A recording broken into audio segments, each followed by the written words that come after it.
પરિવાર, કથાના યજમાન, મારા ખાસ સ્નેહી સેવક કહું તો પણ કંઈ વિશેષ નથી, વધારો નથી કંઈ.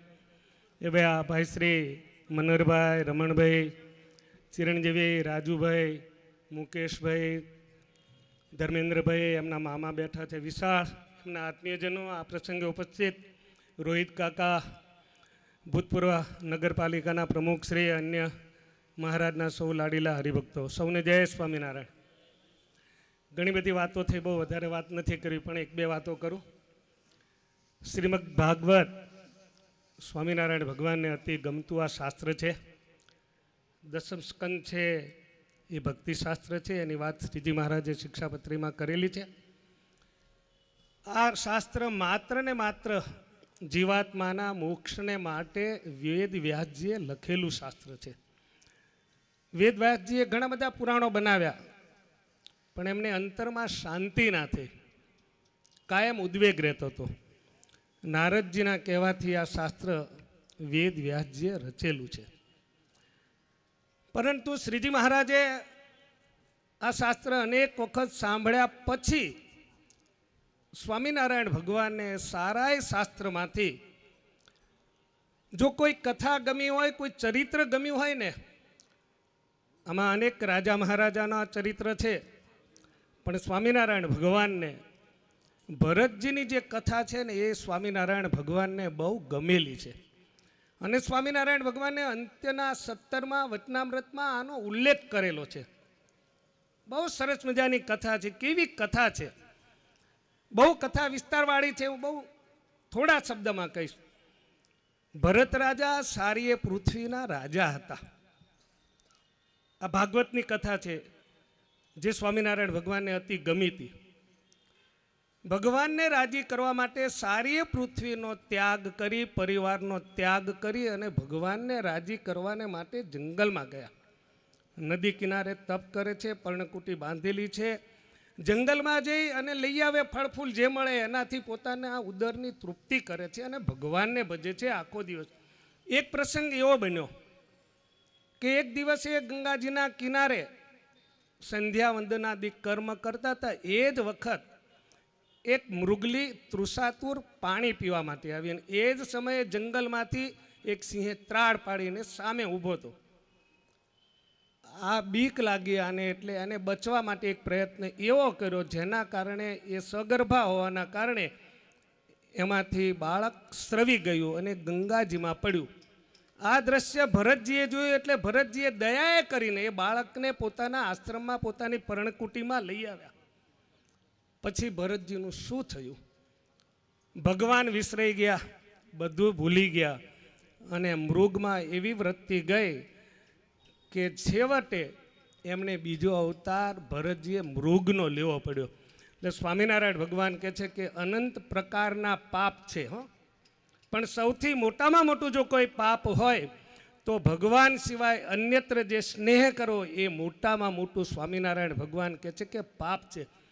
ત્રીજે જન્મે પછી ઠેકાણું પડ્યું એ જળ ભરત તરીકે જન્મ્યા ત્યારે. એટલે સરસ મજાના વક્તા મળ્યા છે, સરસ મજાની કથા છે. જબરેશ્વર હરિકૃષ્ણ મહારાજ છે ને, બહુ દયાળુ છે. સ્વામિનારાયણ ભગવાને પૂજેલા છે. નિત્યાનંદ સ્વામી, ગોપાળાનંદ સ્વામી અને માયાતીતાનંદ સ્વામીએ ખૂબ સેવા કરેલી છે. આ ગામના બહુ મોટા પ્રસંગો છે. એક પ્રસંગ આપણને યાદ આવે ને તો એમ થાય કે ભગવાન આપણને કેવા દયાળુ મળેલા. કોઈ બેન છે ને, પોતાના ઘરમાં પોતું કરતા હતા ચૂનાનું, અને સાધુ તે જ વખતે આવ્યા. નારાયણ હરે સચ્ચિદાનંદ પ્રભુ કહીને ઊભા રહ્યા ને, એટલે પેલા બેન કુસંગી હતા, એમને ચડી રીસ, એટલે ચૂનાવાળું પોતું હતું ને એ ઝાપટ્યું.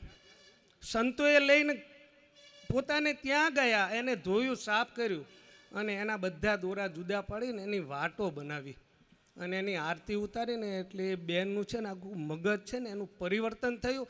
અને આ સંપ્રદાયનો ઇતિહાસ એમ કહે છે કે એને સ્વામિનારાયણ ભગવાન તેડવા આવ્યા હતા. વિચાર કરો તો આમાં જે દાન કરતા છે એને તે ક્યાં કંઈ વિચારવાનું જ છે. મનહરભાઈ અને રમણભાઈના પરિવારને ખૂબ સારી રીતે જાણું છું વર્ષોથી. બહુ ભક્ત હૃદય છે બંનેના.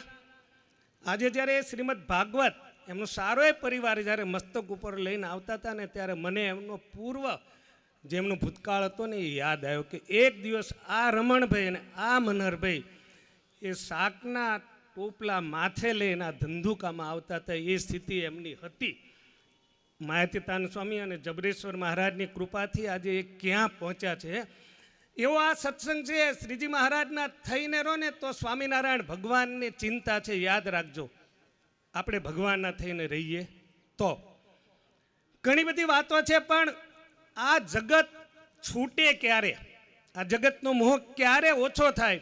જો ભગવાનમાં પ્રીતિ હોય તો. અન્યત્ર હોય તો હમણાં ભારતજીની જે વાત થઈ ને આપણને પણ લાગુ પડે. હો, ભગવાન સિવાય અન્યત્ર પ્રેમ હોય તો જે ભરતજીની સ્થિતિ થઈ એ જ આપણી થાય. એને છોડવા માટે આપણા હૃદયમાં માત્ર ભગવાન હોવા જોઈએ. અહીંયા વચનામૃતનું બોર્ડ મારેલું છે. આવતે વર્ષે નવેમ્બર મહિનામાં 200 વર્ષ પરિપૂર્ણ થાય છે અને શ્રીમદ વચનામૃતની ત્યાં સરસ મજાની કથા થશે ને એનો મોટો ઉત્સવ થશે. 200 વર્ષ પરિપૂર્ણ થાય છે. એક નાના વચનામૃતની, પહેલા વચનામૃતની વાત કરું. વચનામૃતનો જન્મ ક્યાં થયો? ભગવાન રામનો જન્મ મહેલમાં થયો. બપોરે 12 વાગે. ભગવાન શ્રી કૃષ્ણ પ્રભુનો જન્મ રાત્રે 12 વાગે થયો. સ્વામિનારાયણ ભગવાનનો જન્મ દિવસે થયો, અરે રાત્રે થયો 10 ને 10. વચનામૃતનો જન્મ ક્યારે થયો? રાત્રે થયો. યાદ રાખજો, રાત્રે. ક્યાં થયો? તો ગઢપુરમાં થયો. વચનામૃતનો જન્મ ગઢપુરમાં થયો. કઈ જગ્યાએ? તો સાધુની જાયગામાં થયો. વચનામૃતનો જન્મ સાધુની જગ્યામાં બેસી અને સ્વામિનારાયણ ભગવાને પહેલા જ વચનામૃતની શરૂઆત કરી છે. પહેલું વચનામૃત. એમાં એક અદ્ભુત વાત સ્વામિનારાયણ ભગવાને કરી કે સૌથી કઠણમાં કઠણ સાધન કયું? કેવો પ્રશ્ન મહારાજનો! આ મહારાજનું કૃપા વાક્ય હતું. સંતોએ ઉત્તર ન કર્યો. મહારાજ કહે છે કે હું કરું છું. કઠણમાં કઠણ જો કોઈ સાધન હોય, સાધન એટલે ભગવાનને રાજી કરવા માટે માળા કરતા હોય, તીર્થયાત્રા કરતા હોય, ભગવાનની ભક્તિ કરતા હોય, અનુષ્ઠાન કરતા હોય, યજ્ઞ યાગાદિત કરતા હોય, એને સાધન કહેવાય. તો કઠણમાં કઠણ સાધન કયું? તો ભગવાનના સ્વરૂપમાં અખંડ વૃત્તિ રાખવી એ કઠણમાં કઠણ સાધન છે. અને જેના મનની વૃત્તિ ભગવાનમાં અખંડ રહેતી હોય એ ચાહે ને એ મેળવી શકે. એમ કે મારે અત્યારે અક્ષરધામ જોવું છે તો એ અક્ષરધામ જોઈ શકે. એ ચાહે કે મારે વૈકુંઠમાં જવું છે, ગોલોકમાં જવું છે તો એ જઈ શકે. અને જેની અખંડ વૃત્તિ ભગવાનમાં રહેતી હોય એને શું મળે? ભગવાન મળે, મળે ને મળે. સબરીને ભગવાન કેમ મળ્યા? એની વૃત્તિ માત્ર ભગવાન રામમાં હતી, તો રામ સામે ચાલીને ત્યાં ગયા. આ જગત છોડવું હોય તો આપણે ભગવાનમાં વૃત્તિ રાખવી પડે. જ્યાં સુધી આપણે ભગવાનમાં વૃત્તિ ન રાખીએ ત્યાં સુધી આ સંસાર ક્યારેય છૂટે નહીં. સંસાર ઝેર ત્યારે બને, સંસારમાંથી વાસના ત્યારે ઓછી થાય કે તમે ભગવાનમાં પ્રેમ રાખો. તો એની એક પંક્તિ કહી દઉં, બહુ સમજવા જેવી. મુક્તાન સ્વામીએ, અન્ય સંતોએ બહુ સરસ મજાની વાતો કીર્તનમાં પણ એવી લખી છે ને કે એની વાત ના કરો. પદ છે ગોપીનાથ આવો મારે ઓરડે. એમાં મુક્તાન સ્વામી કહે છે, મારે તમ સંગ, મારે તમ સંગ પૂરણ પ્રીતડી, મારે તમ સંગ પૂરણ પ્રીતડી, તેણે વિશ્વાસ મરે, તેણે વિશ્વાસ મરે થયો સર્વે સંસારનાથ, આવો મારે ઓરડે ગોપીનાથ, આવો મારે ઓરડે. કેવા સંતોએ કીર્તન બનાવ્યા છે. સમય મળે ને તો વડતાલનું 10મું 11મું વચનામૃત સ્વામિનારાયણ ભગવાને તમામ આશ્રિતોને 2 પદ ગાવાની અને 2 પદની વાત કાયમ યાદ રાખવાની સ્વામિનારાયણ ભગવાને વાત કરી છે. તમામ સત્સંગી આ કીર્તન ગાવા જોઈએ. એક નરસિંહ મહેતાનું પદ છે, મારા હરજીસુ હેત ન દિશે રે તેને ઘેર સિદ્ધ જઈએ.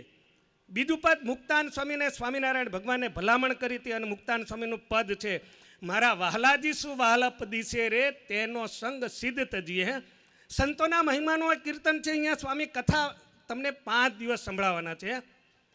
કેવી વાત મુક્તાનંદ સ્વામી લખી એમની એક પંક્તિ કહી દઉં.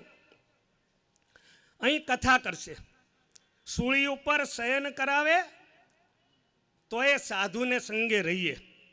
સૂળી ઉપર શયન કરે.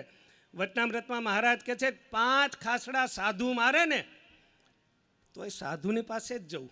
અને જેને વચનામૃત સારી રીતે સમજવું હોય ને એને સાધુની પાસે જ આવવું પડે, યાદ રાખજો. હો, અહીંયા વક્તા કથા કરે છે એ તમને પોતાના મુખથી ભગવાનને સંભાળીને કથાનું શ્રવણ કરે છે. એનો કેટલો મહિમા છે અને તે વખતે શું થાય. મુક્તાનંદ સ્વામી કે અમૃત પેયતી મીઠા મુખથી, અમૃત પેયતી મીઠા મુખથી, હરિના ચરિત્ર સુણાવે રે.